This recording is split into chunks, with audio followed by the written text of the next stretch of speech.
আসসালামু আলাইকুম ওয়া রাহমাতুল্লাহ। আমরা সবাই খুব ব্যস্ত, কিন্তু কখনো কি ভেবেছি নামাজ আমাদের জীবনে কতটা গুরুত্বপূর্ণ? আমাদের জীবনটা এখন কেবল দৌড়ঝাঁপ, সকাল থেকে রাত, কাজ, টেনশন আর ভবিষ্যতের দুশ্চিন্তা। আমরা প্রশান্তি খুঁজি গান বাজনায়, ছুটিতে, কবিতে বা সোশ্যাল মিডিয়ায়, কিন্তু বুকটা কি আসলেই শান্ত হয়? চলুন আমরা একটু ভেবে দেখি, মোবাইলের চার্জ শেষ হয়ে গেলে আমরা কি করি? সব কাজ বাদ দিয়ে আমরা অস্থির হয়ে চার্জার খুঁজি, তাই না? কিন্তু আমাদের মন বা আত্মা যখন অশান্তিতে শুকিয়ে যায়, তখন আমরা তার চার্জার খুঁজি কি? নামাজ হলো আমাদের মন বা আত্মার চার্জিং পয়েন্ট।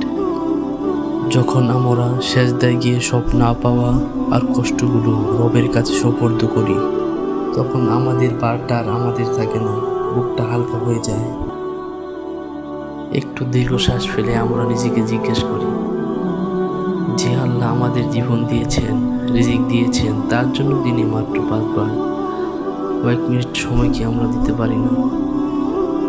কারণ নামাজ শুধু দায়িত্ব না, এটা আমাদের জীবনের শান্তি, শক্তি আর সঠিক পথের দিশা।